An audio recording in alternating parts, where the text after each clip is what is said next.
Welcome everyone, and welcome to the Wildlife Conservation Board, our Streamflow Enhancement Program meeting, April 4th, or 1st, 2020. And I'd just like to ask that you all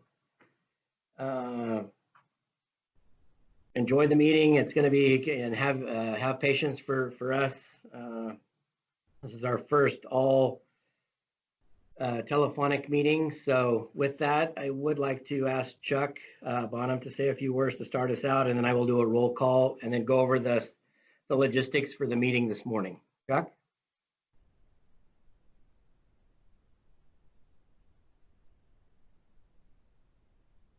Great. Let me just test through the instant messaging function and ask someone to IM they can hear me.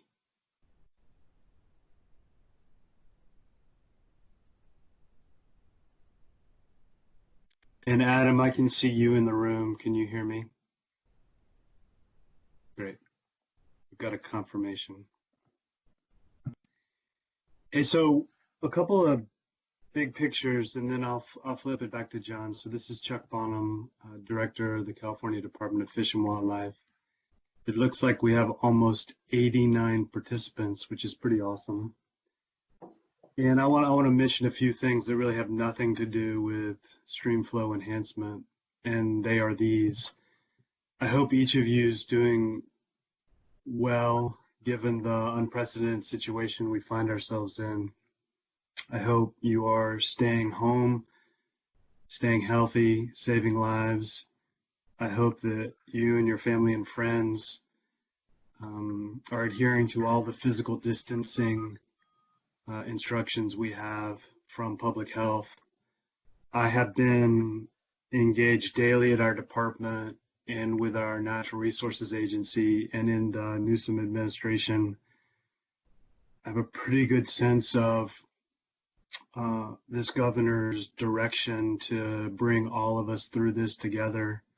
I think we're facing an interesting week or two, and hopefully our public health experts will be able to glean from the surge of positive incidences whether our efforts collectively to flatten the curve have really bent the curve. So fingers crossed there. I thank each of you for what you're doing in your own lives to flatten that curve and staying at home. This has not been easy. Hey, so a couple of things. We're all experiencing the etiquette around virtual life. So, please mute your phones.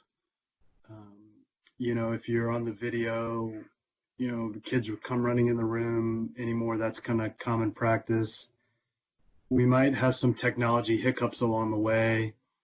It turns out in my home office, a lot of my internet reception is spottier than I would wish.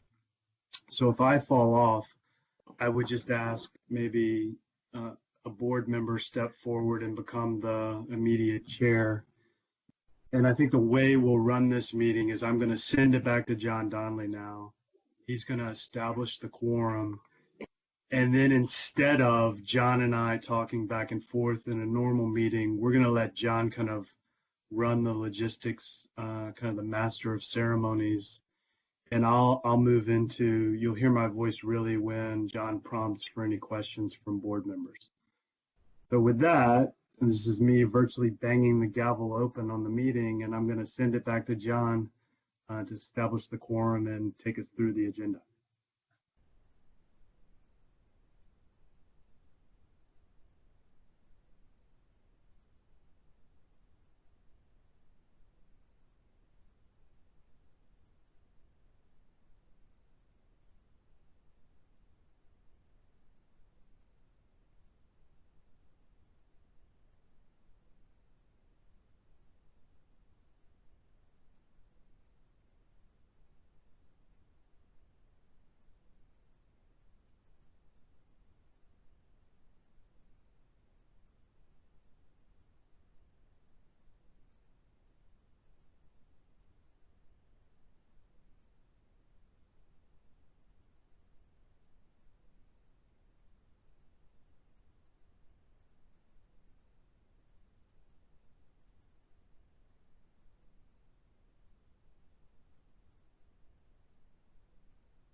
Okay, sorry, we had a little logistic problem there. We're back. So once again, welcome everyone, and thank you, Chuck, for the comments up front. I would just like to go over kind of the logistics of the meeting, and then I'll do a roll call. So there'll be a program overview by staff, items 3 and 4, and then individual project presentations. And then I will pause between each project and recognize letters of support from elected and public officials, and then present the staff person that will answer questions, and then ask if there's any project proponents on the phone for comments. And then we'll go on to the next project. We'll operate this meeting like we have in the past for StreamFlow program meetings. We'll basically have 2 motions, unless the board would like to do it differently. We'll have 1 for consent items, and then an overall motion for the presentation project. And then just one thing also to reiterate, please make sure your phone's muted. And so we'll get into the meeting. And I will need to do a roll call vote, board members, for the motions. So I'll be calling out your names, and if you could acknowledge yes or no, that would be great, and we'll document that on the record. And then also for people who have a comment, you can chat your name to just chat it over in online conversation, and then hopefully we'll be able to call your name and then you can come up. So we'll see how that will work going forward. So with that, if there's any questions, otherwise I'll begin well, let's just start the roll call, then I can ask for questions. So Chuck Bonham. I know.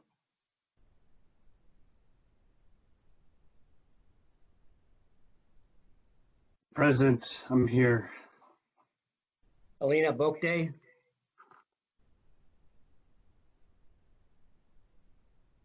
Just have her unmute everybody.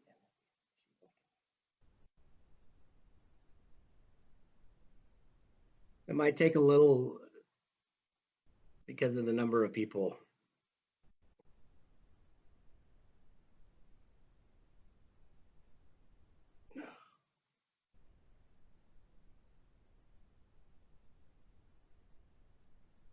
Okay, Gail Miller for Keeley Bosler, Department of Finance.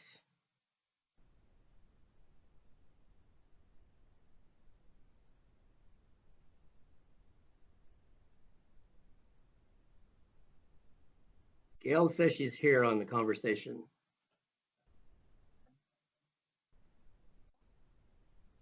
Okay. All right, so we're getting the muting function fixed up. IT is coming up. So Gail indicated that she is here. Diane Colborn. Okay, can you guys hear me now?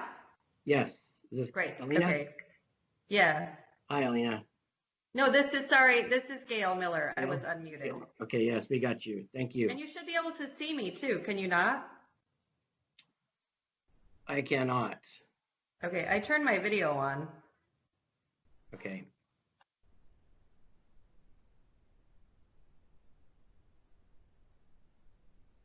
Diane Colborn.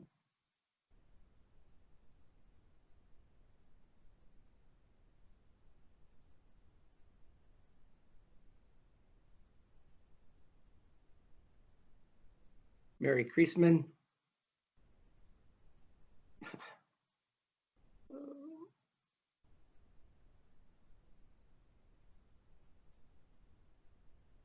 So I understand the issue is that we here, or the organizer of the meeting needs to unmute individuals. So they're going through the list right now to unmute board members.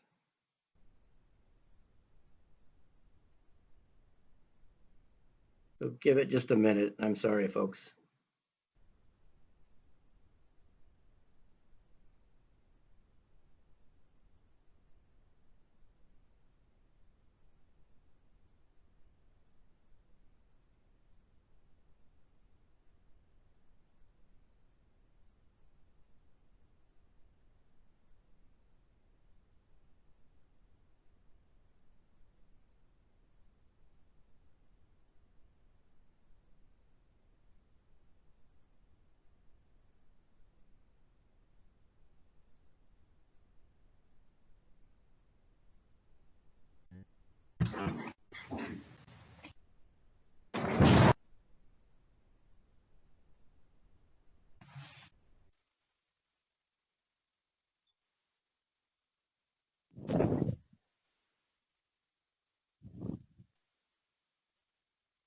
Okay, folks, just an update. They are unmuting everybody, so give it just another minute and then we should be good to go.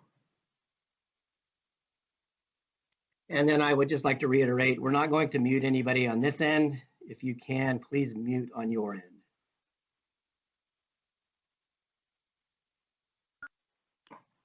Okay. So I think everybody's unmuted. I think the system just needs to catch up a little bit.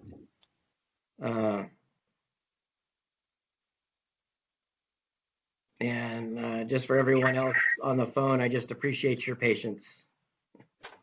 We'll get into a rhythm here in about 5 minutes and that will be great.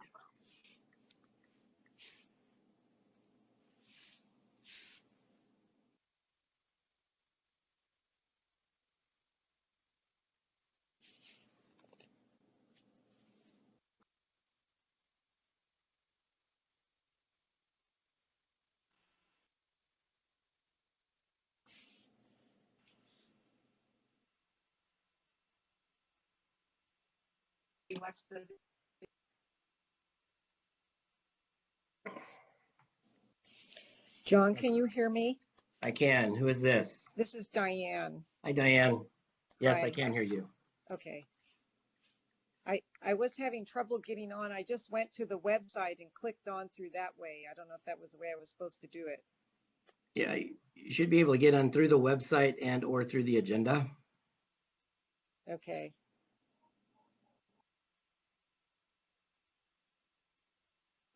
All right, let's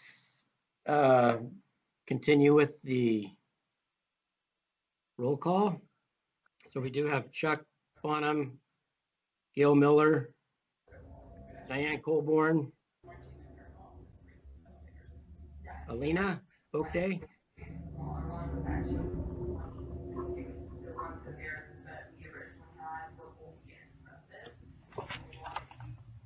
Mary Priestman. Mary will not be present today, I know that. Fran Pavley, and Eric Sklar. I'm here, John. Can you hear me? I can't hear you, Eric. Let me just suggest that I found out each person has to unmute. Now that you've unmuted everybody, they have to go to the mute button and unmute in order to be heard.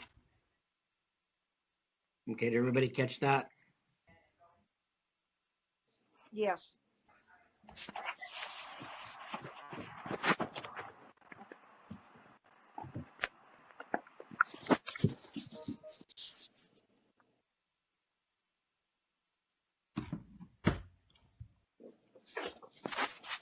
So Chuck, we do have a quorum. We're still waiting for Alina and Fran, but we can move forward or we can wait just a couple more minutes if you'd like.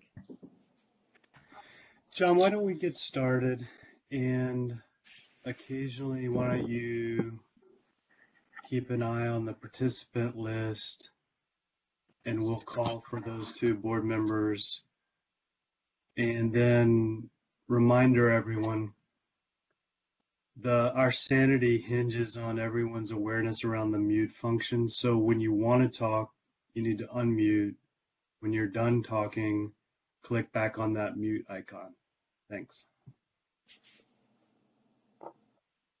Okay, thanks, Chuck.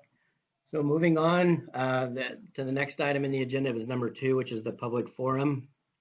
This is for an opportunity for any member of the public wishing to address the board for items that are not on the agenda, recognizing that the board will not take any action on anything that's brought up. So with that, is there anyone in the public wishing to speak to the board at this time?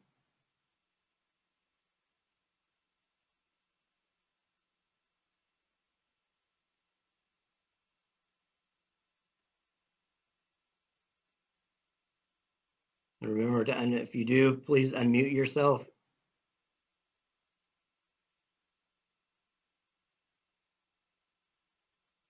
Okay, hearing none, we'll move on to item number 3.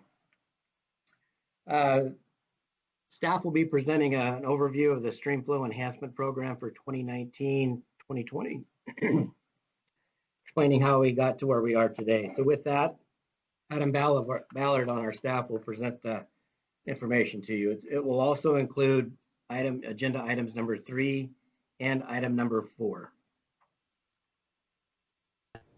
Adam? Thank you, John. Can you hear me okay? Yep, I can hear you. Very good. Thank you. All right. Good morning, members of the board. As John mentioned, I'll do a quick overview of the program to get us oriented this morning. With the passage of the Water Quality, Supply, and Infrastructure Improvement Act of 2014, or Prop 1, $200 million was authorized for appropriation to the Wildlife Conservation Board to fund projects that result in enhanced stream flow. These funds are administered through the Stream Flow Enhancement Program, a statewide competitive grant program. The program is defined enhanced stream flow as a change in the amount, timing, and/or quality of the water flowing down a stream or a portion of a stream to benefit fish and wildlife. In addition, the program has placed a focus on multi-benefit projects that enhance flow in streams that support anadromous fish, support threatened, endangered, or otherwise at-risk species, and provide resiliency to climate change. Projects funded through this program must be voluntary. Projects taken under to meet mitigation or compliance obligations are not eligible for funding. The program's funding projects within 4 broad categories. These include scientific study grants, which fund projects to assess the effectiveness of previously implemented stream flow enhancement projects or to inform the design and implementation of future projects. Planning grants that provide funding for environmental compliance, permitting, project design, and other related activities that will lead to an on-the-ground implementation project that is likely to qualify for future implementation funding. Implementation grants, which fund construction of restoration and enhancement projects and new or enhanced facilities that will enhance stream flow. And finally, acquisition grants that fund the purchases of land, water rights, or interests in land or water that lead to a direct stream flow enhancement. I'm going to pop to the next slide. Within those 4 project categories I just described, the program is capable of funding a diverse array of project types.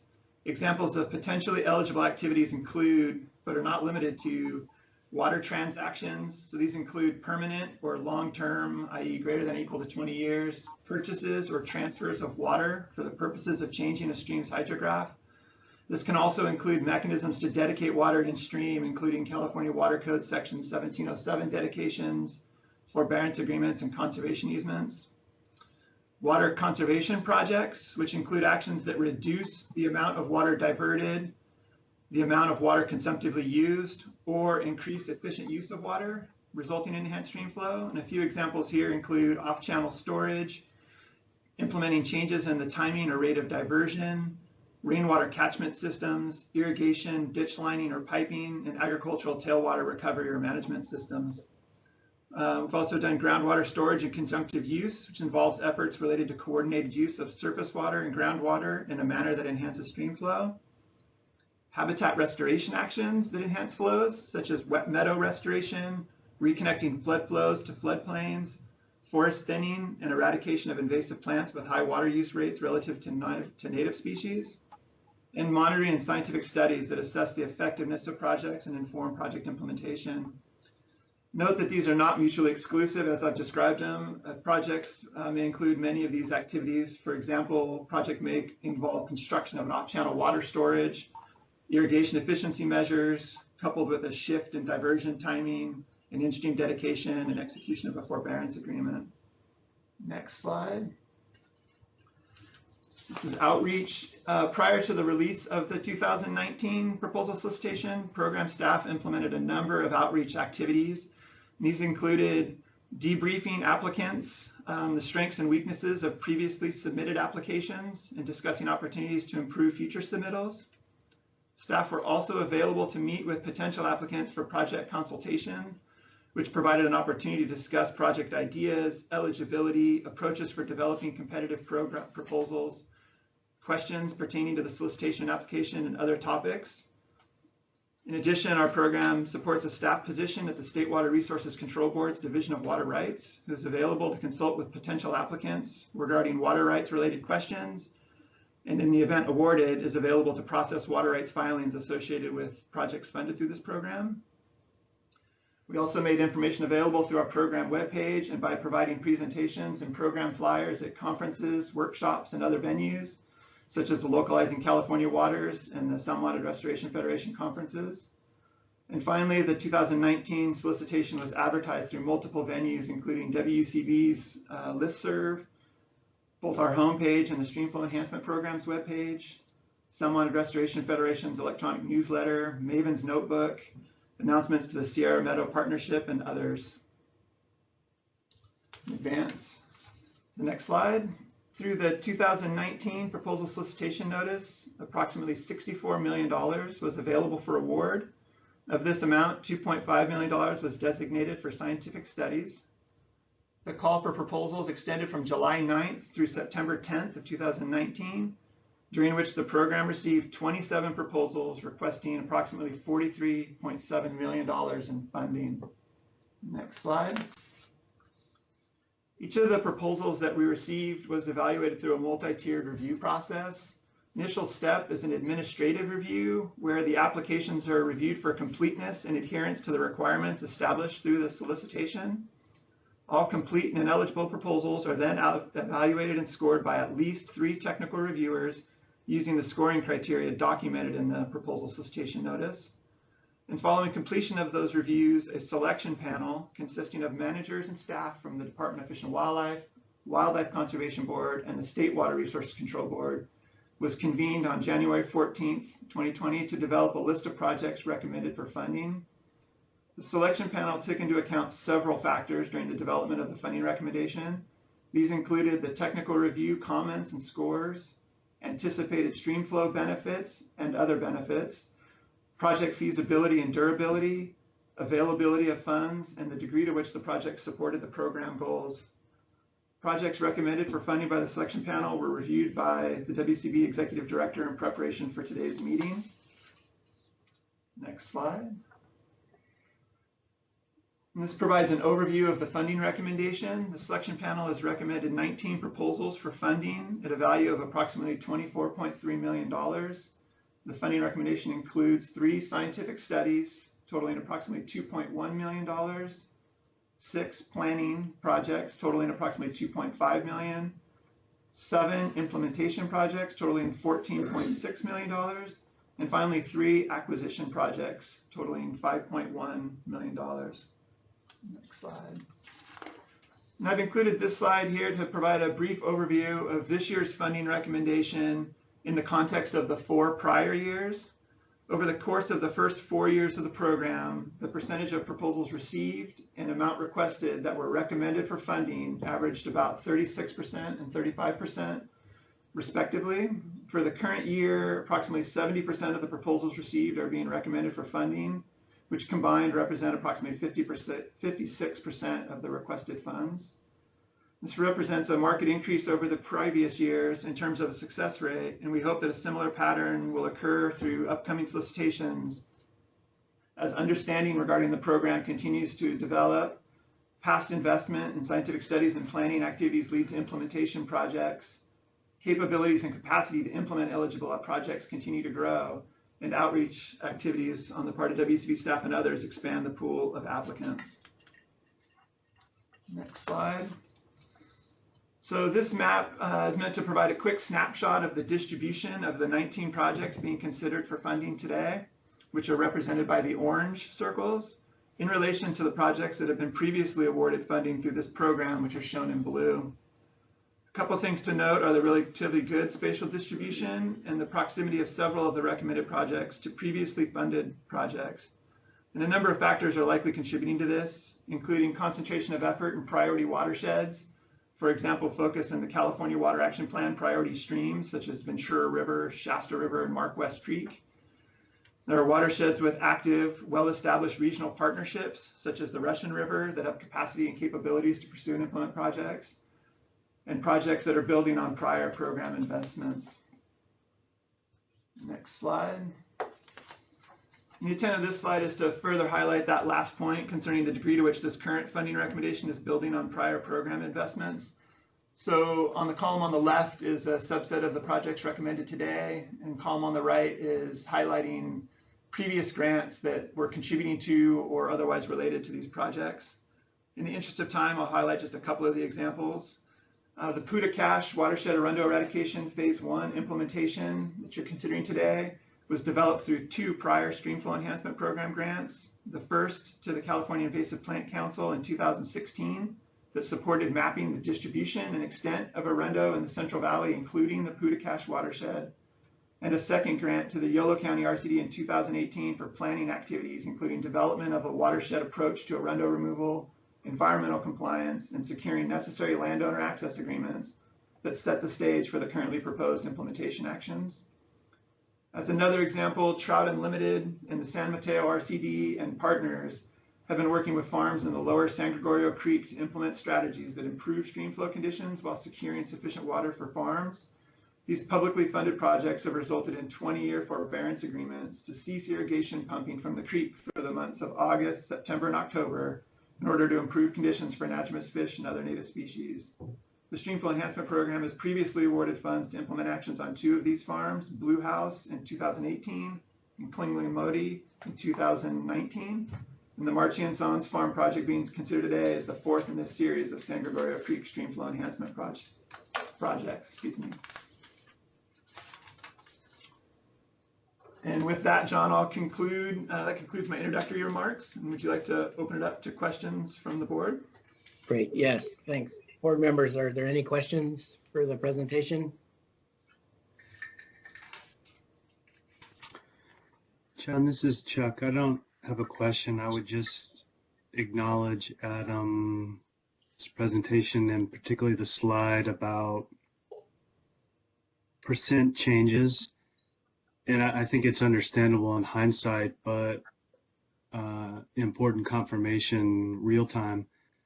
This is the first ever funding program like this in the entire state. It was a key feature of the water bond. And I think in those first couple of years, you can see in the statistics, people and our board designing a project and kind of going through the experience together. And just this year, we've basically doubled or more, the success rate, and from inception, almost doubled the, approval for funding. And I think that's great. So thank you for pointing that out, Adam. Thank you, Chuck. This is Diane. Can you hear me? We can. Yeah. I wanted to also just ditto that. Appreciated that slide showing percentage increases, and also the slide showing how the projects that are being recommended for funding today, how they're building on prior funded projects. So my question too was the funding, because there was 60 some million that was made available, and we're funding about 24 million of it. So does that money have to be reappropriated again next year? It's not a continuous appropriation, right? Or is it? It's not a continuous appropriation. It's 3-year money, so we will have money available again next year. Okay. All right. I know, yes. So money will be available for the next solicitation round, which will occur later this year. Okay. And it'll probably be on the same time frame as this year's. Okay. July time frame of when the solicitation will be out. All right. Thank you. Any other board members?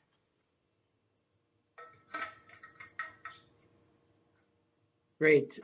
So is there any members of the public wishing to ask any questions or comments about the information?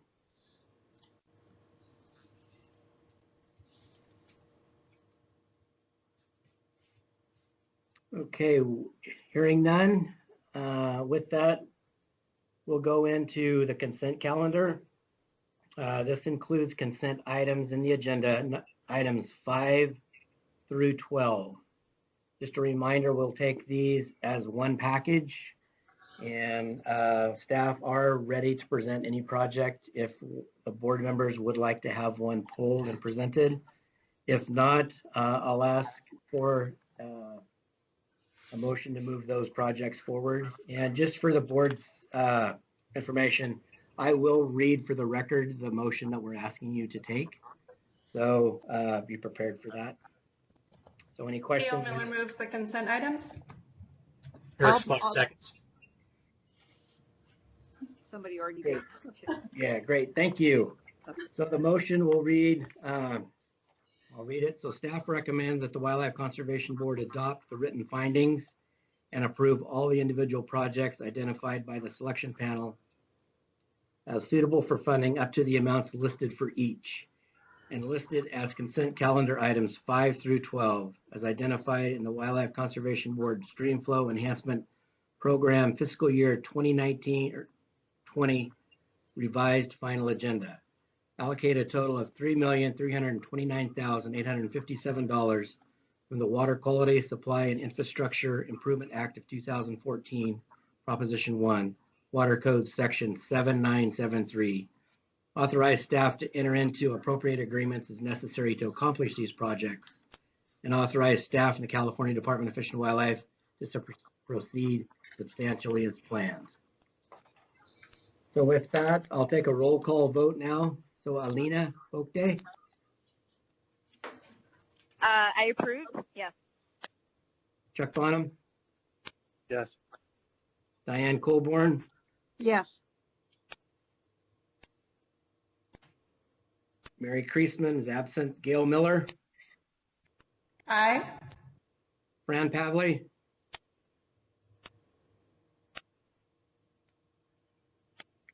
and Eric Sklar. Aye. And folks, just for the board's information, we have contacted Fran. She is hearing it. She hears us. She can see the presentation, but for some reason she can't speak right at this point. So we're working on trying to fix that. Yeah, I did. So, all right, well, that moves us on to the presentation calendar, beginning with item number 13 in the agenda. This is to consider a grant to Shasta Valley RCD, Resource Conservation District, for a fish passage and in-stream enhancement project on the Shasta River. Adam Ballard of our staff. Adam will present the project to you this morning. Adam. Thank you, John. So this proposal is to consider the allocation for an implementation grant to the Shasta Valley Resources Conservation District for a cooperative project with the U.S. Fish and Wildlife Service and others to remove a critical fish passage barrier, relocate and upgrade a fish screen, replace an inefficient irrigation system, and enhance stream flows in the Shasta River. The project involves activities on portions of the Novi, Rice, and Zincus ranches located adjacent to the Shasta River, approximately 1.5 miles east of the community of Granada and Interstate 5 in Siskiyou County. The Shasta River is tributary to the Klamath River.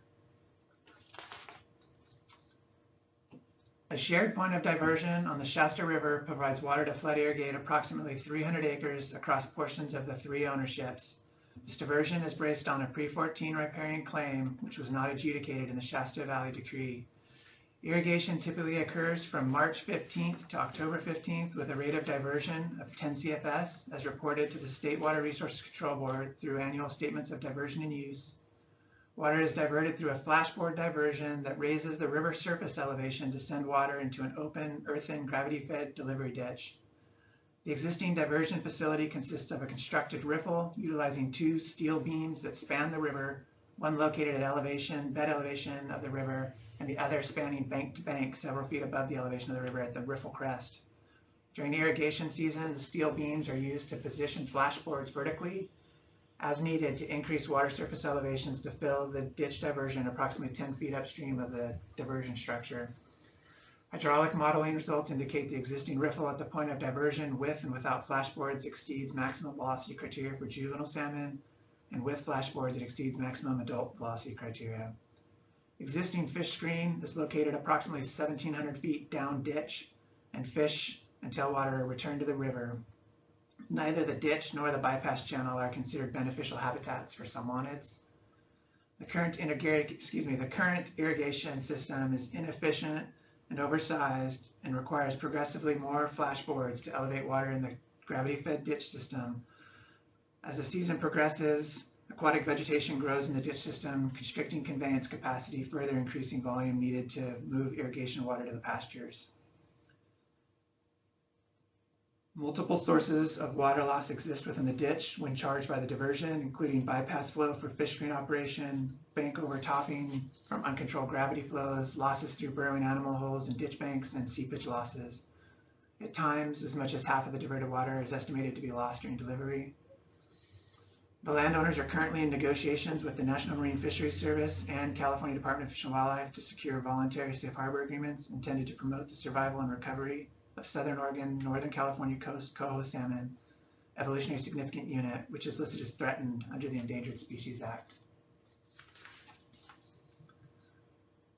The project aims to replace the flashboard dam structure with an engineered roughened channel that meets regulatory fish passage requirements, eliminates a fish barrier, and provides adequate hydraulic head under base flow conditions to supply water to a gravity irrigation pipeline at the point of diversion.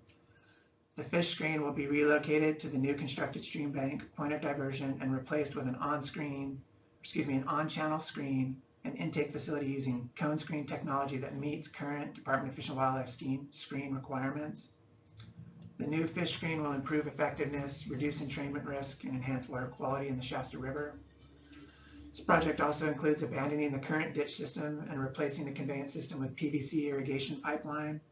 The new irrigation system will eliminate ditch loss for improved water efficiency throughout the system, as well as improved field applications due to a more reliable system that remains charged even when not in use. Additionally, the irrigator will have greater control of application rates, so additional conservation may result from practices that arise from adaptive management of the new delivery system.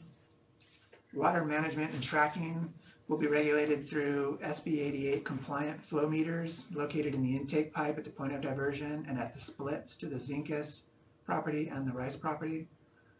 Landowners will enter into a forbearance agreement with the Shasta Valley Resource Conservation District committing to a reduced by at least 4 CFS rate of diversion for a period of at least 20 years.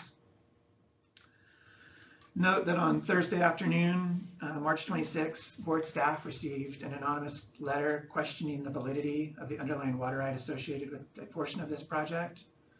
Board staff will work with the applicant, landowners, and other appropriate partners, for example, the State Water Board, to evaluate the comment and ensure that the information necessary to substantiate the water right is available prior to executing a grant agreement. And this aligns with standard due diligence conducted consistent with this program prior to executing grant agreements.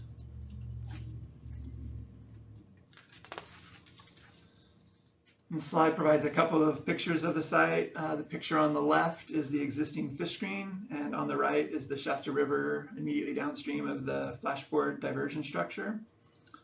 With us on the call today and available to help assist with any questions are Mike Riney, the district manager of the Shasta Valley RCD, Judith Novi Holmes, a landowner, Brian Rice, a landowner, Alyssa Moore of K&L Gates, and project partners Gary Black and Asildana. With that, John, that concludes that presentation. Great, thank you, Adam. And then also, for the record, I will read letters of support that we received from elected officials and or public officials. So the first would be James Patterson, the district conservationist with USDA Natural Resources Conservation Service, Jim Simadet, California or Klamath Branch Chief of NOAA Fisheries, Matthias St. John, the Executive Officer of the North Coast Regional Water Quality Control Board, and Elizabeth Nielsen, Natural Resource Policy Specialist with the County of Siskiyou. And Adam did mention the letter of opposition that was anonymous that we received last Thursday. And it wasn't really a letter of opposition so much as it was that we should check our facts. And I think Adam explained that really well, but we, for all of these projects, we will continue and implement complete due diligence throughout the projects before the grant agreements are signed and executed by us here at the Wildlife Conservation Board, me. We will true it up both from a policy perspective as well as a legal perspective.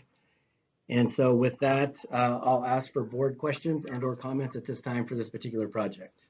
This is Diane. So my only question was, do we need to, if I understood staff correctly and what you just reiterated, that the grant before final execution going forward with it, they would verify the riparian right concerns that have been raised, make sure that that's legitimate. And that, so my question is, do we need to have the motion reflect that we're approving it with that condition?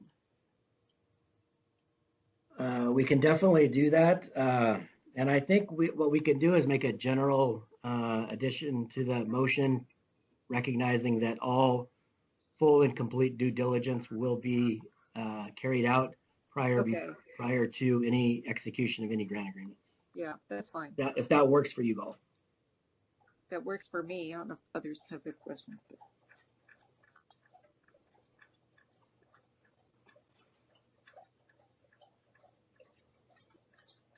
Okay, any other questions from board members? John, this is Chuck.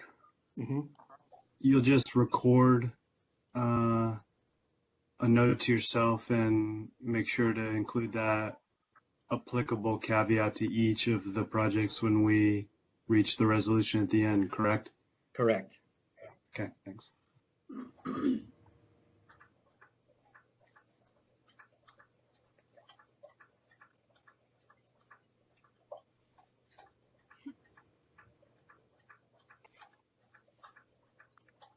Any other board members have questions or comments? Okay, any project proponent wishing to make a comment?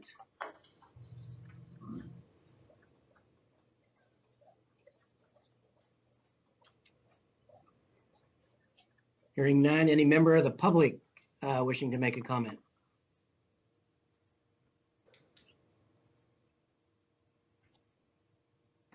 Okay, so we'll move on to item number 14, I'm sorry. Item number 14 in the agenda. This is to consider a grant to California Trout for an implementation project up on Parks Creek. Alyssa Purcell present the project this morning. Alyssa? Thanks, John. This proposal is to consider the allocation for a grant to California Trout for a cooperative project with the U.S. Fish and Wildlife Service to enhance stream flows and fish passage on the Cardozo Ranch in Siskiyou County. The current water source for the ranch is Parks Creek, a tributary to the Shasta River. Parks Creek is fed by cold, nutrient-rich springs, which historically would have provided ideal conditions for Chinook and coho salmon. The ranch's irrigation system features a flashboard dam, which creates a 25-acre impoundment immediately. If anyone's not muted, could you please mute yourself? I'm echoing. 25-acre impoundment immediately downstream of an important spring source, Kettle Springs. The head built up by the impoundment allows for the whole property to be irrigated via gravity. However, this system blocks fish passage to those cold springs of Parks Creek and creates warm water returns to the Shasta River. Cardozo Ranch is one of 14 landowners in the Shasta Valley Safe Harbor program, working to develop voluntary safe harbor agreements to promote coho recovery. Implementation of this project will eliminate the need for the Parks Creek impoundment by moving the point of diversion 2.8 miles downstream to the Shasta River. The dam will be removed and the water originating from the springs will be left in Parks Creek for the benefit of fish and wildlife. Salmon and steelhead will be able to migrate upstream to repopulate about 14 miles of cold water habitat. The new Shasta River diversion will be unable to operate by gravity, and water will instead have to be pumped and delivered through pipes to irrigate the ranch. So in order to make this new system economically feasible for the landowner, a solar array is proposed to offset power costs associated with the new pump station. Additionally, a system of soil moisture sensors will be installed throughout the property, which will allow the landowner to operate his new diversion at maximum efficiency by indicating where and how much water is needed for irrigation. The Cardozo Ranch plans to file a permissive dedication pursuant to Water Code Section 1707 for the water rights it owns on Parks Creek in the amount of 2.98 CFS. The petition is currently being drafted and will be filed with the State Water Board under an existing WCB grant to the Nature Conservancy. I do have some photos on the next slide. So that first photo on the left, that aerial photo, is it shows the current point of diversion on Parks Creek and the wetland impoundment which forms behind the flashboard dam. The top right is the Louis Road Bridge crossing over the Shasta River, which is approximately the planned location for the new point of diversion, as well as the pump station and solar array. And then on the bottom right is the area in between that old and new point of diversion, the Parks Creek, which will receive the streamflow enhancement benefits. And joining us today to represent this project, we have Drew Bra, Regional Director of Caltrout, or for Caltrout, excuse me, Asil Donna of Aquaterra Consulting, Dr. Robert Lusardi of UC Davis, and the landowners Frank Cardoza and Jean Eiler. That is the Parks Creek presentation. John? Great, thank you, Alyssa. And then for the record, we have received a letter of support from Senator Brian Dolly, Paul Souza, Regional Director of the U.S. Fish and Wildlife Service, Jim Simonette, Klamath Branch Chief of NOAA Fisheries, and Brandon Chris, Chair of the County of Siskiyou Board of Supervisors. So with that, is there any board member questions, comments?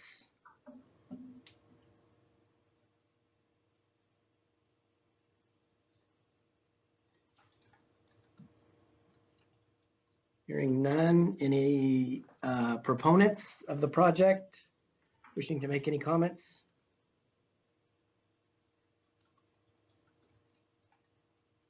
Any members of the public wishing to speak about this project?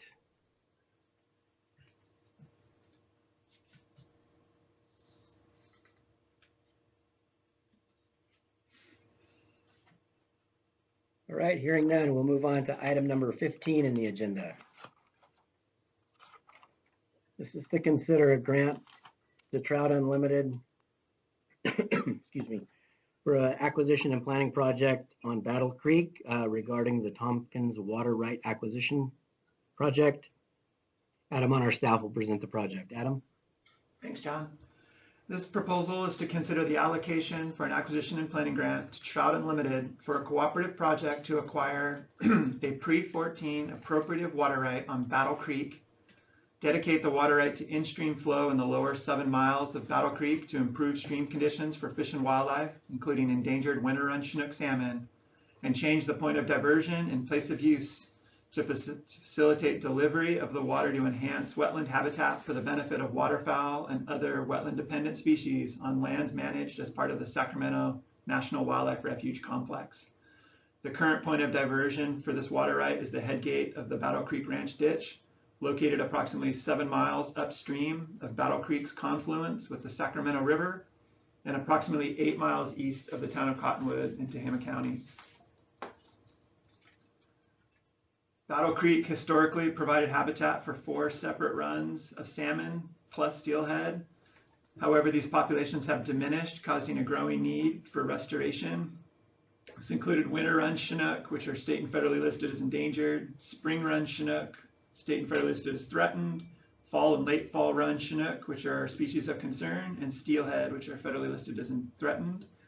Lower Battle Creek serves primarily as a migration corridor for salmon and steelhead migrating to and from spawning and rearing habitats in the upper watershed, and for hatchery fish produced at Coleman National Fish Hatchery just downstream of the Battle Creek Ranch Ditch diversion.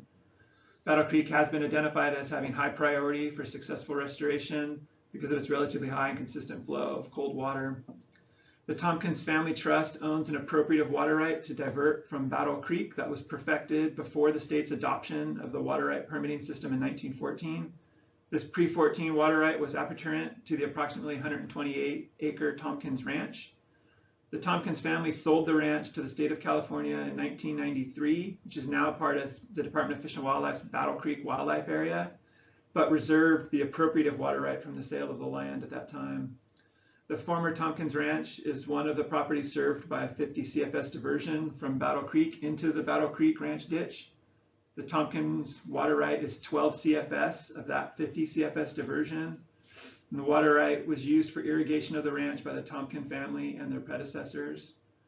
Following the sale of the ranch to the state, the Tompkins family loaned the water right to the Department of Fish and Wildlife for development of new wetlands and enhancement of existing wetlands on the ranch and elsewhere within the Battle Creek Wildlife Area. CDFW used the water right until 2016. The Tompkins Family Trust desires to sell its water right to a buyer that will use the water right for fish and wildlife purposes.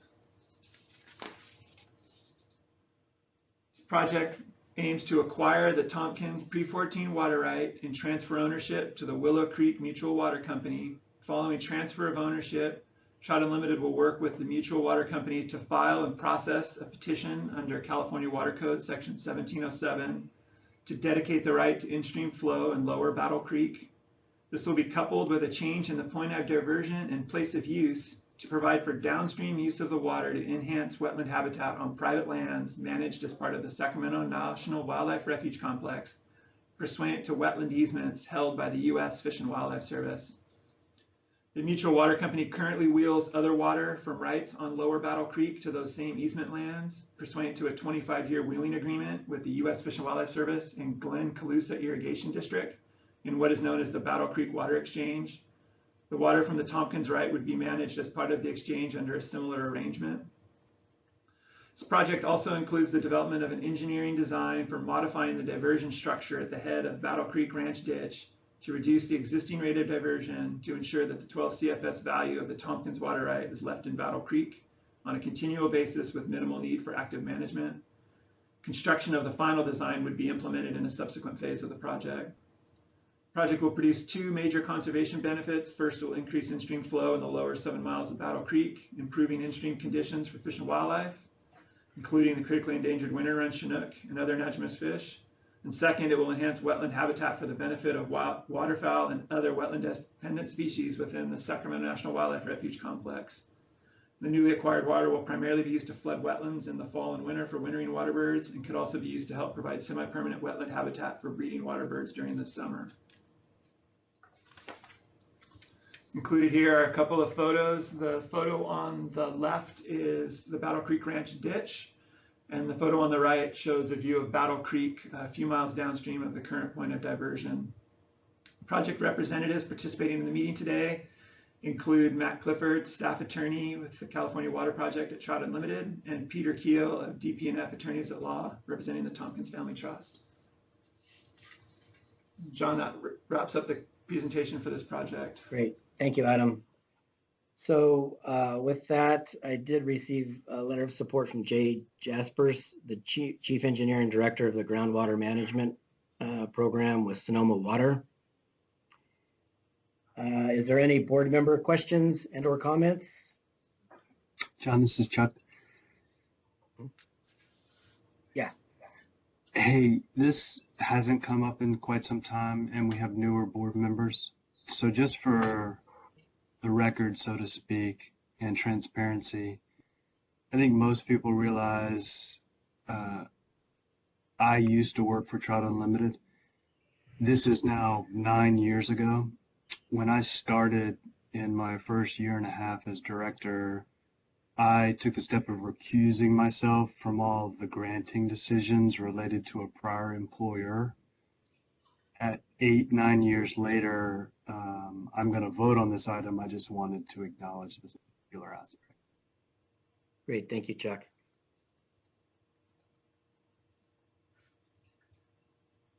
Any other comments from board members? Any project proponents on the line wanting to make any comments?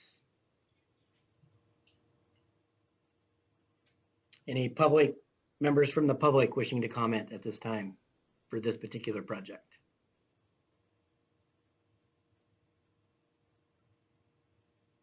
Great, hearing none, we'll move on to item number 16. And I would like to shout out, I think Fran can, she's been able to hear us all along, Fran Pavley, board member, but she may be able to talk to us now. Yes, I'm here officially and Great. just didn't know about the star 6. I'm sorry for the That's problem okay, I'm I glad. have. I have no staff anymore, so I'll blame it on that. So thank you. And if it's not too late to vote aye on the consent calendar, I wish to do so. Okay, I will make note of that and you're a part of the record. So thank you, Fran. Thank you. So moving on to item number 16 in the agenda. This is to consider a grant to the Pepperwood Foundation. It's to advance, it's to consider a planning study for advancing flow enhancement measurement capabilities from forest restoration in Northern California. Adam on our staff will present the project to the board and to the public. Adam? All right, thanks, John. This proposal is to consider the allocation for a scientific study grant to the Pepperwood Foundation for a cooperative project with the Department of Fish and Wildlife, Natural Resources Conservation Service, and Sonoma County Water Agency, designed to monitor the impacts of forest thinning on forest evapotranspiration and stream flow in 2 Northern California watersheds, and expand an existing instrumentation network to 2 new forest types to allow for a more constrained predictive ability to evaluate the impacts of forest management actions on stream flow. Evapotranspiration can generally be described as the sum of evaporation from the land surface plus the release of water from plants. Project activities will occur within 2 Northern California watersheds, the Russian and American rivers. Activities in the Russian River watershed are planned to occur in the Upper Franz Creek subwatershed within the Pepperwood Preserve. Pepperwood Preserve encompasses approximately 3,100 acres, situated approximately 8 miles northeast of Santa Rosa in the southern Mayacamas Mountains in Sonoma County. Activities in the American River watershed are planned to occur in the Rice Creek subwatershed on lands owned by the American River Conservancy, located approximately 3 miles east of French Meadows Reservoir and approximately 10 miles west of Tahoe City in Placer County. Rice Creek is tributary to the Middle Fork American River, which flows through French Meadows Reservoir and onward through Folsom Lake to the Sacramento River. In 2015, WCB contributed $3.5 million towards the American River Conservancy's acquisition of fee title to approximately 10,000 acres of land known as the American River's headwaters, of which monitoring activities associated with this project will occur. Similar to conditions across California, the forests of Pepperwood Preserve and much of the inner coastal range are shaped by a history of fire suppression over the last century. The subsequent overstocking, accumulation of fuels, and encroachment of non-fire resistant species, such as Douglas fir, into typically fire-adapted ecosystems have created high potentials for severe, devastating fire. The October 2017 Tubbs fire was fueled in part by these conditions.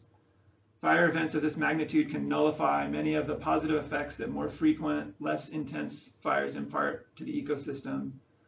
Current conditions of overstocked forests in tandem with infrequent but intense wildfire negatively impact the hydrologic conditions needed to sustain spawning populations of anadrous species in the Russian River watershed. High water demands from overstocked forests between fires shift the water balance away from sustained stream flow, while conditions post-catastrophic fire generate high runoff, extreme high flow events, and high sediment loading. Forest thinning and the use of low-intensity prescribed fire are predicted to augment stream flow, resulting in prolonged summer base flows and improved pool connectivity. Within the American River watershed, a legacy of fire suppression has led to overstocked forest conditions susceptible to catastrophic fire like the 2014 King Fire that occurred just south of this region, along with drought-induced mortality. Fire and drought-related mortality are projected to intensify with reduced snowpack due to precipitation shifts and earlier snowmelt. American River Conservancy worked with the U.S. Forest Service and others to plan a forest restoration project across the Tahoe National Forest and American River Conservancy lands to reduce the risk of high-intensity wildfires and improve forest health and resilience. This project, called French Meadows Project, involves several forest fuel treatments for a total of approximately 12,000 treated acres.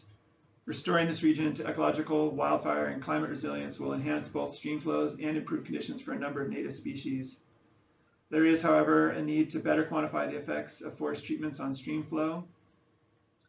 Data from eddy covariance towers, which are instruments that can continuously measure exchanges of gas and energy between ecosystems and the atmosphere, have been paired with a satellite-derived vegetation greenness index to produce spatially explicit estimates of forest evapotranspiration. And that can be paired with precipitation, and then pairing that with precipitation data has been used to evaluate the impacts of forest thinning, wildfire, climate, and drought on water supply in the Sierra Nevada.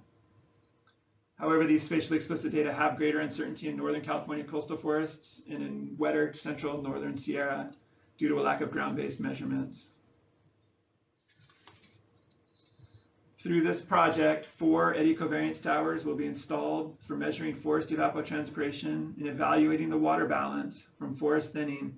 2 will be installed in the Rice Creek subwatershed in the headwaters of the Middle Fork American River, upstream of Finch Meadow Reservoir, on a control and recently thinned forest, and 2 will be installed in the Upper Franz Creek subwatershed, tributary to the Russian River, on a control and in a forest that will be thinned during the term of the project. Several existing towers are currently monitoring forest evapotranspiration in the drier Southern Sierra, lower elevation Central Sierra, and Southern California regions. These new towers will fill a measurement gap in the upper watershed mixed conifer forest of higher precipitation and vegetation in the American River and an oak savanna forest in the Russian River. Project objectives are to measure evapotranspiration at thinned and controlled forest sites and to evaluate stream flow enhancement from thinning, complete a comprehensive measured water balances for both sites, improve verification of existing water balance modeling occurring at the American River site, and improve scaling of this ground-based evapotranspiration measurements using the satellite-derived vegetation greenness index in a new climate and forest type, and provide technical assistance to water-related utilities on stream flow enhancement potential from forest restoration projects using these advanced satellite-based water balance modeling. The towers at Pepperwood Preserve will augment existing instrumentation at an existing long-term monitoring site for ecosystem monitoring and management, including climate and stream flow. Additional hydrologic instrumentation as part of this project will include subsurface soil moisture and stream gauging to more comprehensively monitor the water balance. The towers in French Meadow will be installed near existing hydrologic instrumentation for monitoring climate, snowpack, soil moisture, and sap flow and stream flow, which were funded in part by this program in 2008 as part of the French Meadows Restoration Project. Data from the 4 eddy covariance towers will be incorporated into an existing algorithm for calculating spatially explicit evapotranspiration using satellite-derived vegetation greenness index. Techniques to be employed through this project have been used in numerous peer-reviewed studies and are expected to better inform land managers and water utilities on the impacts of forest management and restoration on stream flow, water supply, and security. Dissemination of information will be made to the scientific community through peer-reviewed publications and participation at conferences, to land managers and policymakers through state-aligned climate risk and adaptation efforts, and to water utilities becoming more involved in headwater forest management for water supply resiliency. These photos are from the Pepperwood Preserve, with the photo on the left showing a mixed hardwood forest experiencing Doug fir encroachment, and the photo on the right showing a managed hardwood forest that has undergone fuel reduction treatment. Project representatives participating in the meeting today and available to assist with any questions include Tasha Commandant, Conservation Science Manager at Pepperwood, Ryan Farrell, Research Technician at Pepperwood, Pete Hartsoe, Project Leader within the Headwaters Hydrology Lab at UC Davis, Roger Bales, Distinguished Professor of Engineering at UC Merced, and Phil Saska, Chief Scientist at Blue Forest Conservation. John, that concludes that presentation. Great, thank you, Adam. So any board member questions or comments?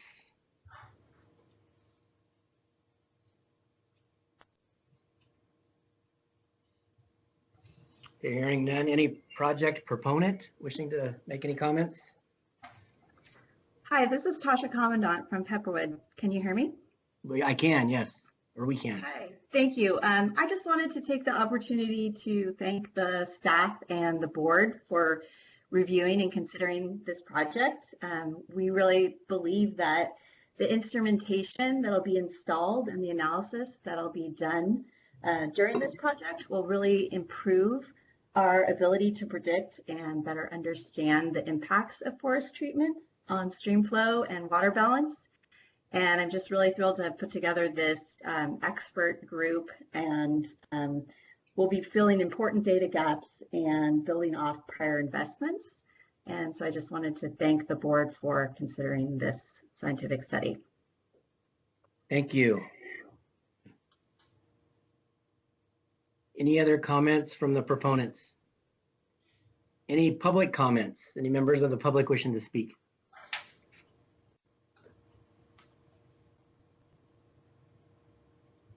Great, hearing none, we'll move on to item number 17 in the agenda. This is to consider a grant to the North Coast Resource Conservation and Development Council for the Alliance Redwoods Water Conservation Project. Alyssa will present the project this morning. Alyssa?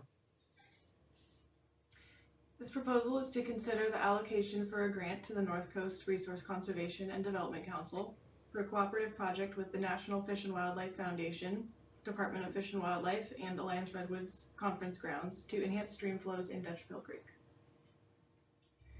The lower reaches of Dutchbill Creek support populations of steelhead trout and coho salmon. Throughout the summer and fall dry season, flows can reach low enough levels to cause disconnection. Juvenile rearing salmonids can become trapped in isolated pools, which become smaller, warmer, and less oxygenated the longer they are disconnected from stream flow. The Alliance Redwoods Conference Grounds is a corporate retreat and outdoor education facility located adjacent to Dutchbill Creek. The facility utilizes a direct surface diversion to provide water to irrigate their grounds, while their domestic water is extracted from a series of side hill wells adjacent to the creek and filtered on site. It is likely that extraction from these shallow alluvial wells also has some impact on surface flows in the creek. Alliance proposes to move the point of diversion for their surface water rights to a well owned by Camp Meeker Recreation and Parks District, located at the confluence of Dutchbill Creek and the Russian River. A petition to move the point of diversion has been filed with the State Water Board. The well currently serves the communities of Camp Meeker and Occidental. Alliance will lease a portion of the conveyance and treatment capacity of this water system and shut off their surface diversion.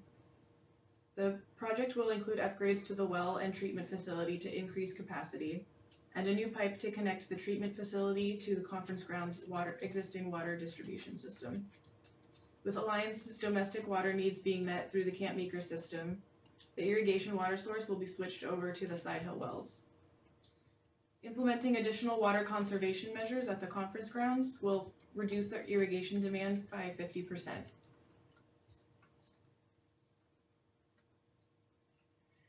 And here's a map that the applicant provided that kind of helps show where the different components of this project will be, hopefully help with any questions. Representing the project today are Una Heacock, Executive Director of North Coast Resource Conservation and Development Council, and John Green, who's the lead scientist at Gold Ridge RCD. Great. Thank you, Alyssa. So letters of support, Joe Pacherich, California Supervisor for NOAA Restoration Center, and Linda Hopkins, the Sonoma County District 5 Supervisor. So do any board members have any questions and or comments?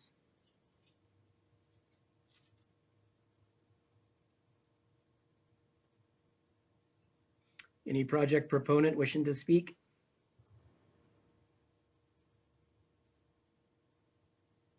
Any members of the public, general public wishing to speak on this project or ask questions?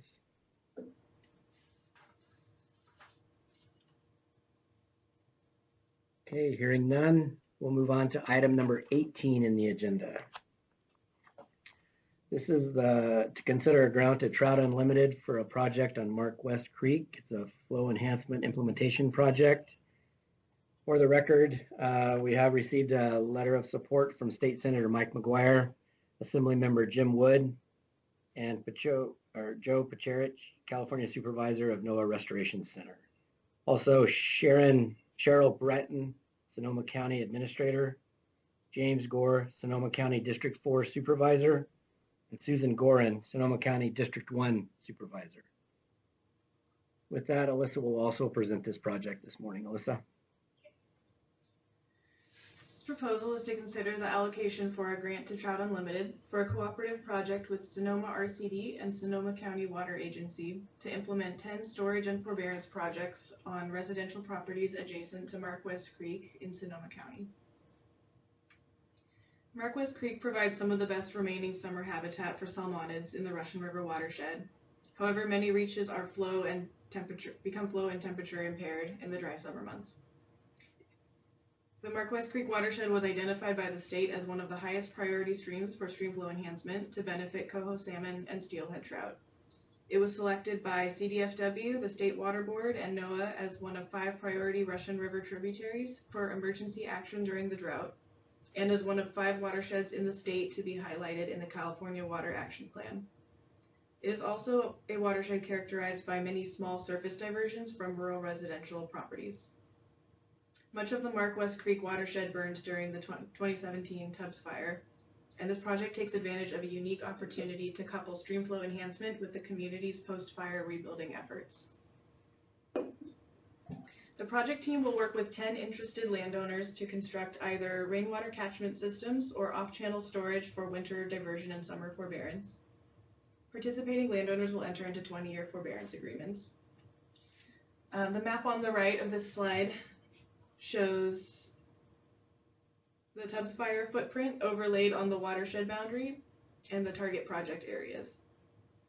In addition to implementing these projects, the associated monitoring will bring together streamflow data and summer habitat conditions with spawner and juvenile distribution data to aid in future project prioritization for this watershed. We also have a couple of post-fire photos from the project area. And with us today to represent this project is Mary Ann King, California Water Project Director with Drought Unlimited. And that concludes Mark West. Thank you, Alyssa. Any board member comments or questions? Hey, John, this is Chuck. Mhm. I would just make one comment from the department's perspective. Pre-catastrophic fires, this was already an important watershed. See the specific reference to it in the Brown administration's water action plan. Post-catastrophic wildfire, to the extent its importance could increase, I think you could claim it has. And the ability to do an enhanced stream flow set of actions with a community that's also engaged in rebuilding, I think is evidence of the synergy of a lot of different aspects of life in California. Climate adaptation, resiliency, community, standing strong post-catastrophic events, all done with public financing as part of the mix in kind of a rebuild it smarter, rebuild it greener, rebuild it with a better water infrastructure overlay. So a lot of things have emerged and now appear in this particular agenda item through a pretty unique partnership. Thank you, Chuck. Any other board members? Hearing none. Any project proponents wishing to comment? This is Mary Ann King with Drought Unlimited. Chuck, thanks for that comment. And I just generally wanted to thank staff for their work in administering the program and Wildlife Conservation Board for considering this proposal, and just wanted to say thank you. Thank you, Mary Ann. Any members of the public wishing to speak?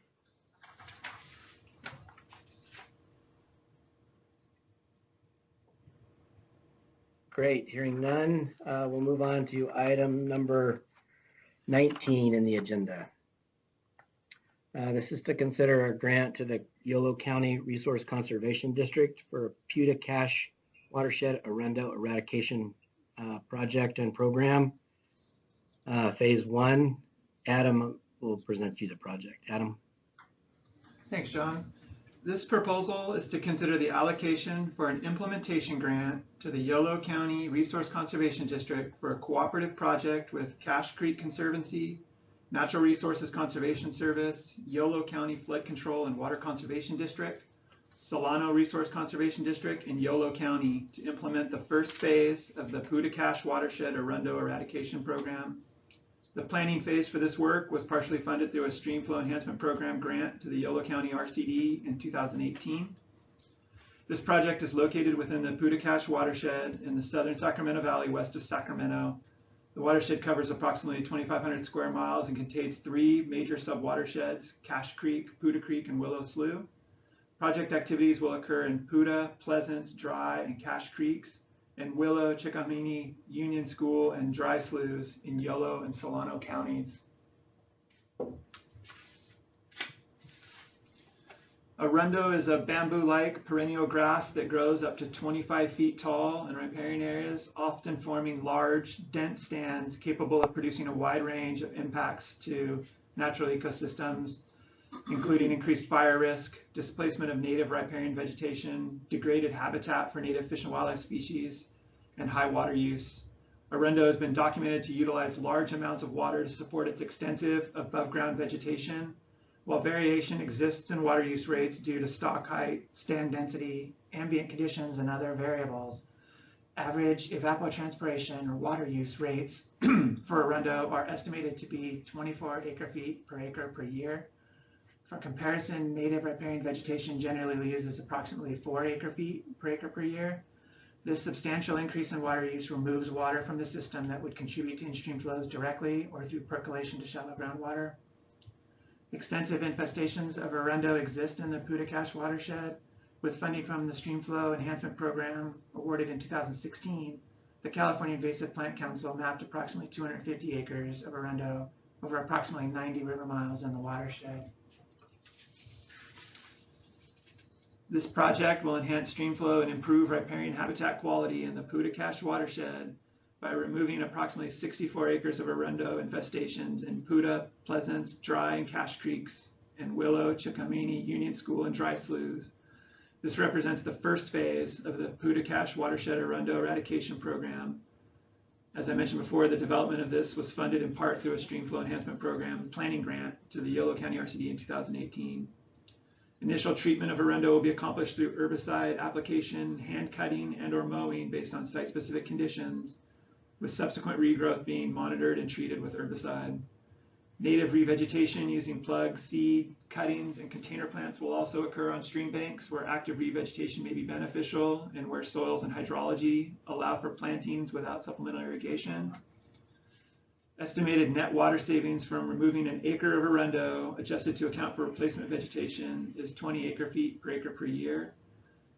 As such, the removal of 64 acres of Arundel is estimated to result in water savings of approximately 1,280 acre-feet per year, resulting in additional water being available in project waterways for native fish and wildlife. Removal of Arundel will also provide a number of other benefits, including improved habitat conditions, reduced fire risk, and improved flow capacity within the treated channels. These benefits will be sustained through implementation of the watershed-based eradication program and long-term maintenance commitments on the part of the project team and landowners. Included here are just a couple of photos of Arundel from the project area. Project proponents participating in the meeting today and available to assist with any questions include Heather Nichols, Executive Director of the Yolo County RCD, and Tanya Meyer, Project Manager with the Yolo County RCD. That concludes the presentation, John. Thank you, Adam. And for the record, we have received letters of support from Senator Bill Dodd, Assembly Member Cecilia Aguilar-Curie, Bill Hogan, District Conservationist, USDA Natural Resources Conservation Service, Kristen Sicky, Assistant General Manager of the Yolo County Flood Control and Water Conservation District, Elisa Sabantini, Manager of the Natural Resources Program for the County of Yolo, Joe Martinez, President of Yolo County Farm Bureau, and Chris Lee, Principal Water Resources Specialist with Solano County Water Agency. And also, before I get into comments, I just received a note that 16 more folks have joined on to the Skype and the telephone process this morning. And I just like to reiterate that if you're having trouble and you want to speak and we can't hear you, please press *6 on your phone and that should unmute you. We had to do that with Fran and we got that figured out. So there's 16 new folks. If you wanted to speak and we can't hear you, please press *6 and we should be able to hear you then. So with that, for this particular project, is there any board member comments?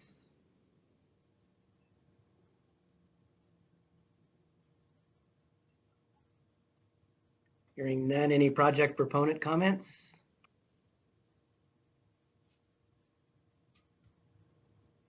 Any members of the public wishing to speak?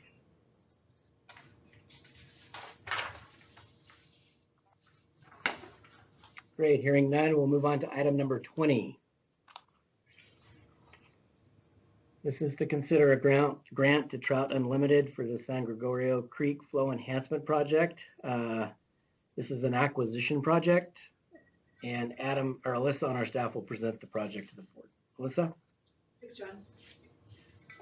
This proposal is to consider the allocation for an acquisition grant to Trout Unlimited for a cooperative project with Peter Marchi and Son Farm in San Gregorio Creek in San Mateo County. Flows in San Gregorio Creek typically drop to 1 CFS in an average dry season and can approach 0 in a drought year. The largest diversions in the lower watershed are from 4 commercial farms.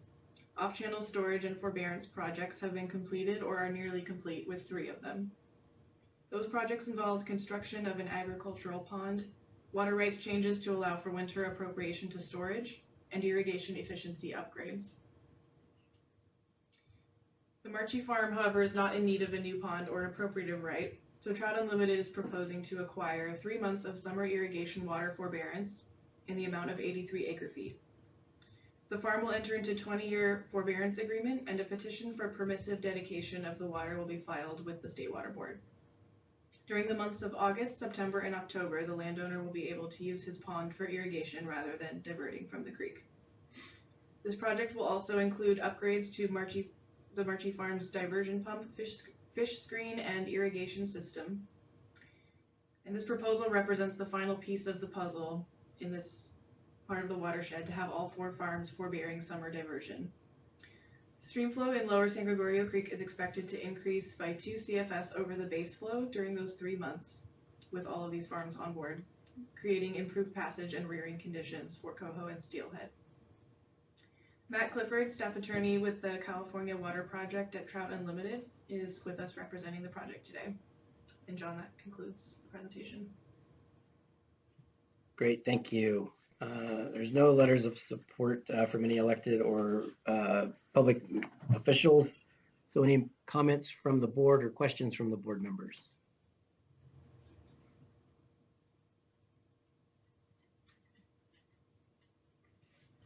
Hearing none, any project proponents wishing to speak?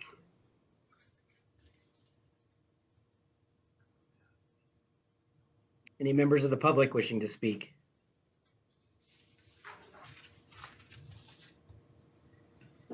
All right, hearing none, we'll move on to item number 21 in the agenda.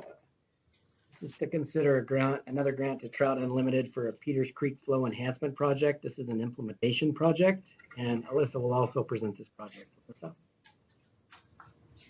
This proposal is to consider the allocation for a grant to Trout Unlimited for a cooperative project with California State Parks to implement a storage and forbearance project at Portola Redwoods State Park.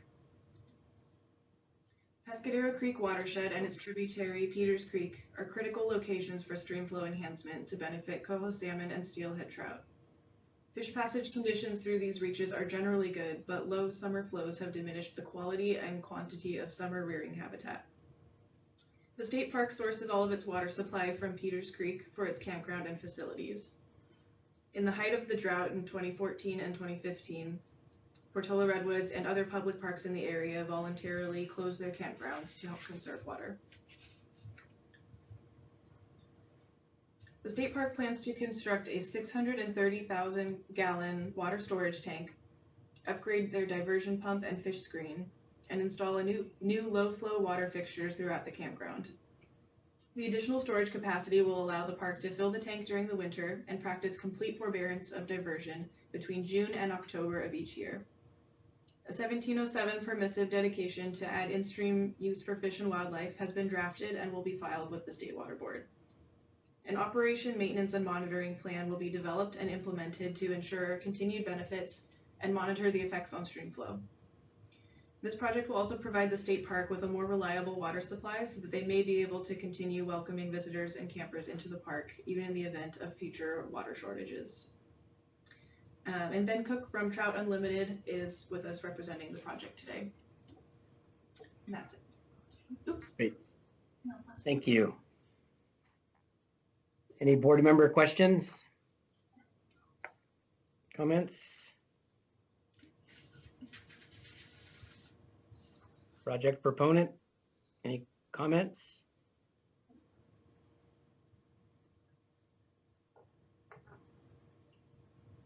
Any members of the public wishing to speak on this project?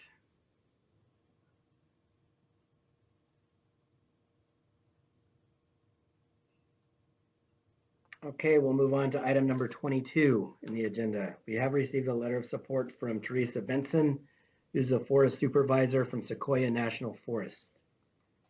So item number 22 is to consider a grant to Trout Unlimited for an implementation project on the Sequoia National Forest, and it's a Meadows project. Adam Allard will present you the project. Adam.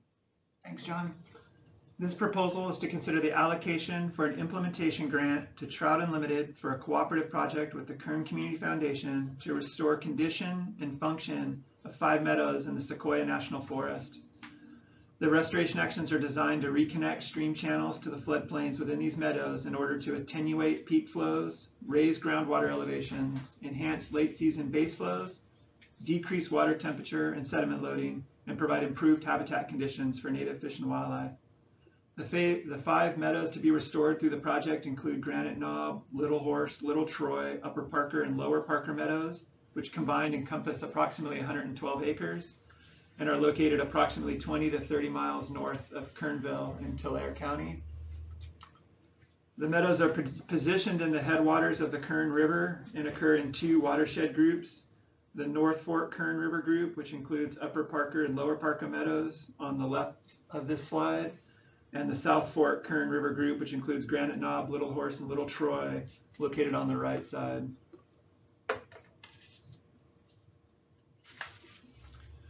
Although meadows make up a relatively small portion of the greater Sierra Nevada region, the hydrologic and ecological functions they provide are vital elements of watershed health.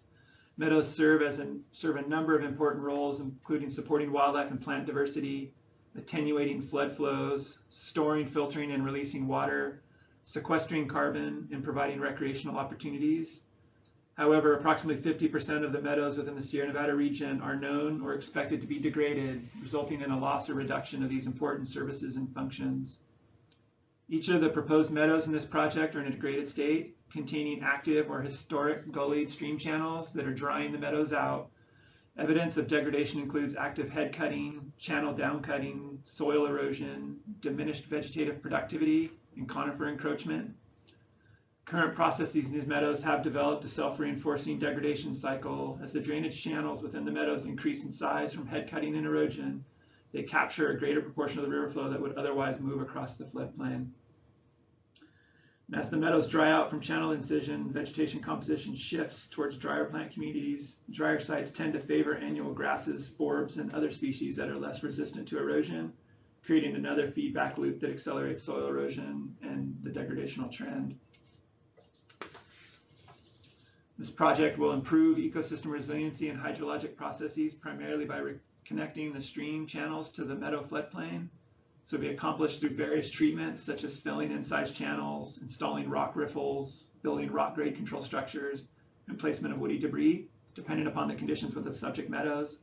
These actions will result in a greater frequency and duration of floodplain inundation, which will increase the wetted areal extent of the meadow, raise groundwater elevations, reduce peak flood flows, increase and extend summer base flows, reduce soil erosion, enhance aquatic and terrestrial habitat values, improve water quality, and improve vegetative productivity. And by restoring ecosystem function and processes, the resilience of these systems is increased, stream flow will be enhanced, and habitat for fish and wildlife species will be improved. In addition, resilient ecosystems are less vulnerable to changes due to climate, natural disasters, and other disturbances. These photos are of Upper Parker Meadow on the left, Lower Parker Meadow on the right, and are here to show examples of the degraded incised channel conditions that the project aims to address. Jessica Strickland, California Inland Trout Program Director at Trout Unlimited, is participating in the meeting today and available to assist with any questions. And that concludes the presentation, John. Thank you, Adam. Any board member comments or questions?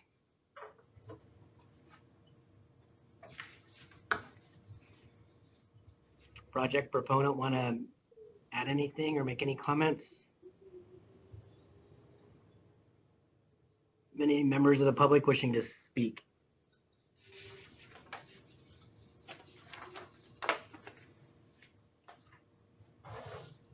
Okay, hearing none, we'll move on to item number 23. in the agenda. This is to consider a grant to the Land Conservancy of San Luis Obispo County to consider a acquisition and flow enhancement project. Adam will also present this project to you. Before you get started, Adam, I do want to recognize letters of support. We did receive a letter from Congressman Salud Carbajal, State Senator William Monning, Assembly Member Jordan Cunningham.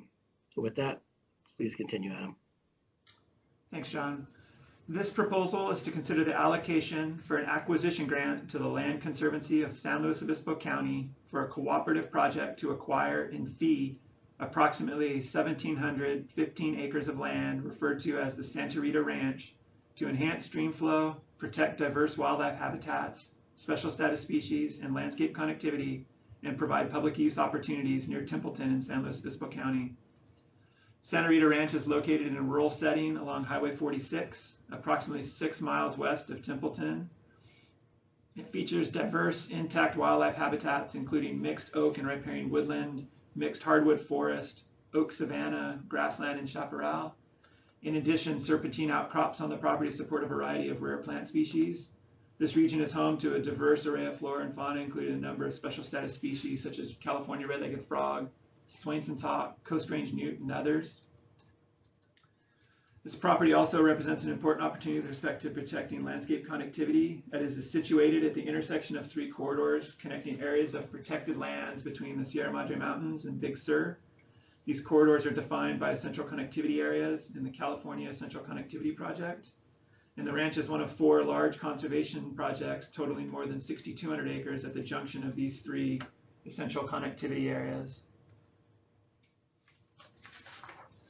The property includes the headwaters of Santa Rita Creek, as well as the Hartselle Dam, which forms a 234 acre-foot reservoir.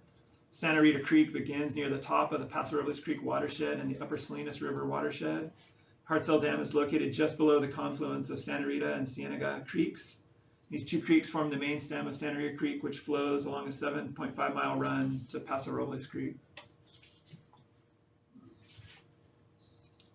Steelhead have been observed in Santa Rita Creek and within the greater Paso Robles watershed during a variety of studies. Water availability is a clear limiting factor for sustaining healthy populations of steelhead within the Upper Salinas River watershed. U.S. Geological Survey streamflow data from between 1961 and 1994 confirm highly limited seasonal flows in Santa Rita Creek. Average flows during July, August, and September have been less than 1 CFS, and often portions of the creek run dry. In-stream water availability and healthy wetland and riparian habitat are required to sustain populations of steelhead on the Central Coast. California red-legged frog and other threatened endangered species associated with riparian and aquatic are also dependent on in-stream water quantity and quality, and healthy riparian corridors thrive throughout the year. The ranch is currently for sale on the open market. The Conservation Fund is under contract to purchase the ranch and will subsequently sell it to the Land Conservancy of San Luis Obispo County. The Land Conservancy is a committed conservation buyer for the property and will serve as the long-term owner and steward of the protected ranch.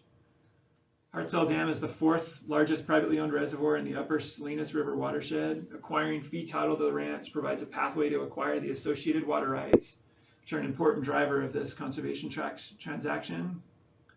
Following the acquisition of the ranch, the Land Conservancy will file a California Water Code Section 1707 petition with the State Water Board for a permissive in-stream dedication on the entirety of the water rights for the benefit of fish and wildlife, wetland habitat, and riparian habitat restoration. The Land Conservancy will also enter into a 20-year forbearance agreement, which will define the terms and conditions of the in-stream dedication with a local public interest partner, such as the Upper Salinas, Las Tablas, RCD, to enhance flow downstream of the reservoir and maximize conservation values. Stream flow enhancement will be monitored using a bypass flow monitor located at the dam alongside a long-term monitoring plan to verify and observe changes in stream flow and related conservation benefits over time. In addition to stream flow benefits, protection and stewardship of this property will contribute to landscape level conservation goals and provide a diversity of other benefits, including preservation of natural communities and associated habitats for fish and wildlife, including special status species, wildlife corridors, and public access opportunities. These photos provide a couple representative views of the landscapes contained within the property, with the photo on the right showing a portion of the reservoir that will be used to enhance flows in Santa Rita Creek. Kyle Walsh, Conservation Director of the Land Conservancy of San Luis Obispo County, is participating in the meeting today and available to assist with any questions. That wraps up that presentation, John. Great, thank you, Adam. Any board member questions or comments on this particular item?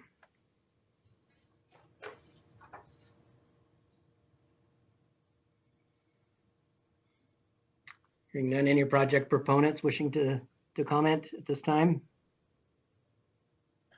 This is Kyle Walsh at the Land Conservancy of San Luis Obispo County. Can you hear me? I can, yes. Great. Just wanted to briefly say thank you to both the staff and the board for considering the Santa Rita Ranch acquisition project. And likewise, thank you for all your efforts to make this meeting happen under such circumstances. This project is, a very rare opportunity for both the Land Conservancy and the Conservation Fund as we move forward towards the acquisition. It's very rare in the ability to acquire a water right such as this in the Upper Salinas watershed, and a really unique opportunity that does not come along very often, and is potentially something that can only be done in a generation. So we really appreciate the consideration of funding. Should we be successful with this project, it will be part of a nearly 6,000 acre and nearly contiguous group of protected lands, both privately owned conservation easements and including the Santa Rita Ranch along Highway 46 West in San Luis Obispo County. And I think that the water flow benefits that this project provides really enhance that greater landscape level conservation effort that we've undertaken, along with significant state support. So again, thank you all for the consideration of this project and for your review. Great, thank you. Any other public comments?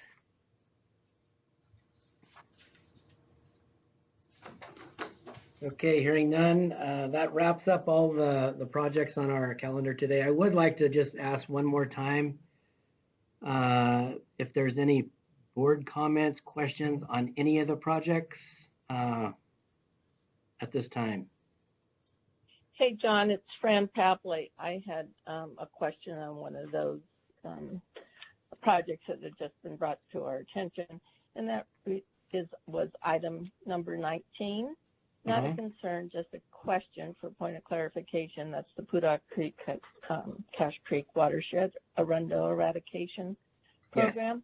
Yes. That's a huge concern in the Ventura County area as well, affecting all the same things, fire risks. We've seen the fire, the Bright Arundo uses those connections to spread the fires, and the impact on wildlife and impact on water supply, because it's a huge, it sucks up a lot of water in a basin that severely overdrafted and subject to sigma.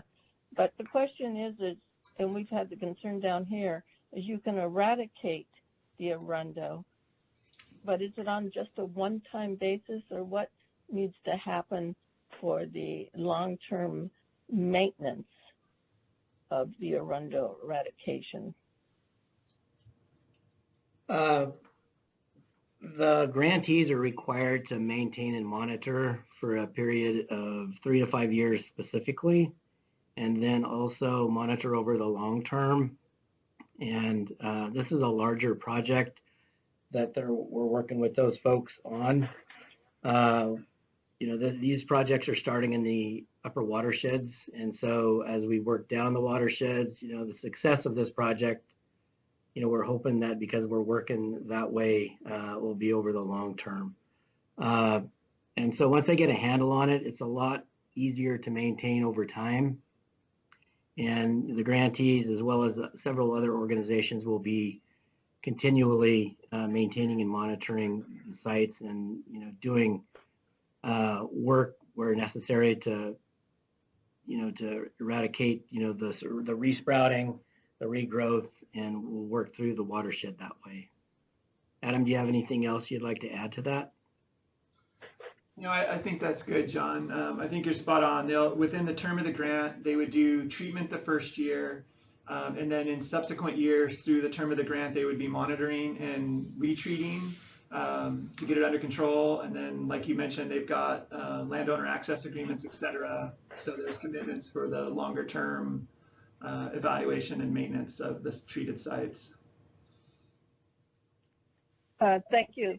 Thank you for that information. Yeah, landowner access is one of the ongoing issues here, and anything WCB can do on model projects that have been successful in not only the eradication, but the permanent monitoring to make sure that it doesn't come back would be greatly appreciated, because this is no pun intended, but a growing problem in Southern California as well.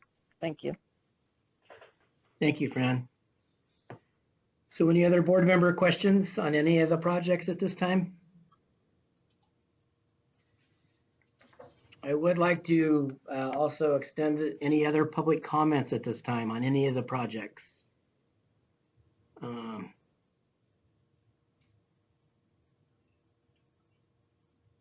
Great, so hearing none, I will ask for a motion on items 13 through 23 on the agenda. So moved. Gail Miller, second. Great, we have a first and a second. Okay, I'm going to read the whoops, I'm sorry, I should have read the motion first. Let me read the motion and we can reiterate the moving of that motion. So staff recommends that the Wildlife Conservation Board adopt the written findings and approve the following projects. Puta Cache Watershed Arrendo Eradication Program Phase 1 and Sequoia National Forest Prioritized Meadow Restoration Project. Approve all the remaining individual projects numbered 13 through 18, 20, 21, and 23 identified by the selection panel. As can somebody mute their phone? Ducks piping in. Okay. Selection panel is suitable for funding up to the amounts listed for each, as identified in the Wildlife Conservation Board Streamflow Enhancement Program, fiscal year 2019-2020 revised final agenda. Allocate a total of $21,001,406 from the Water Quality Supply and Infrastructure Improvement Act of 2014, Proposition 1, Water Code Section 7973, subject to complete and thorough due diligence necessary to legally and effectively implement the projects. Authorize staff to enter into appropriate agreements necessary to accomplish these projects, and authorize staff and the California Department of Fish and Game or Fish and Wildlife to proceed substantially as planned. So it was moved by Fran Pavley, seconded by Gail Miller. Are you guys still okay with that moving that item? I'm fine. Thank you. Gail Miller is fine too. Thank you. Okay, so I'll do the roll call vote now. So Alina Oakday, Approve. Chuck Bonham, Yes. Diane Colborn, Aye. Mary Kreisman is absent. Gail Miller, Gail Miller, aye. Fran Pavley, Aye. Eric Sklar. Hi. Great, thank you, everyone. Well, that concludes our agenda at this time, and I just would like to make a couple final comments, if I may. First and foremost, I want to thank WCB staff, and particularly Alyssa and Adam, for their conscientious and great work. They've been exceptional in this process, and given the current circumstances, we had to regroup over the last week and a half to bring this board meeting to you all via completely electronic. And so they stepped up, and I just very much appreciate that. I do also want to give a shout out to the Department of Fish and Wildlife staff and the State Water Quality Board staff for their support and help in the selection of these projects. I know it's a big workload. There's a lot of information that they have to go through and read. and then score, and it takes time in addition to all their other work. So thank you to those staff. And then lastly, I just want to thank everybody on the phone, all the public members, the project proponents, and I hope that you were able to really, get what you needed to out of this meeting. I hope you were able to provide the comments that you wanted to provide at this time during this, this unprecedented circumstances that we're all living on a daily basis. And with that, I just want to ask you all to, be safe and stay healthy. And then lastly, our next board meeting, the Wildlife Conservation Board meeting, is May 20th. I'm expecting that we will be doing the same type of meeting at that time. We'll be evaluating the success of this meeting via the software and the program Skype that we're using today, and to see if that worked. It seemed to work relatively well today. And I think that's a couple of reasons. Everybody followed directions and muted their phone when they needed to. There wasn't a lot of feedback, and I just appreciate everybody's cooperation in that. And so with that, is there any other comments that the board meeting or board members would like to add at this time? Just wanted to thank you and all the staff for all the work you put into this. Appreciate it very much. Thank you, Diane. Yeah, and this is Gail Miller. I would echo that, and I think it's great that we can see the public's business being done and these important projects being implemented and approved. So really huge thank you to all of you. And just on a technical note, we've had a lot of success with Zoom and all of the other boards we sit on as well, just in terms of folks being able to see each other. So that may be another platform that you can consider, because then you can share the screen with your PowerPoint. So if you have the bandwidth to test that out, but if you don't, I completely understand. I thought Skype worked fine. Great, thank you. We'll look into it. Any other board member comments, questions? John, do you need me to bang the virtual gavel? If you want to, yes. Okay, yeah, that concludes our meeting, Chuck. Okay, stay safe, everybody. Here's the virtual bang. Thank you. Bye. Thank you. Bye.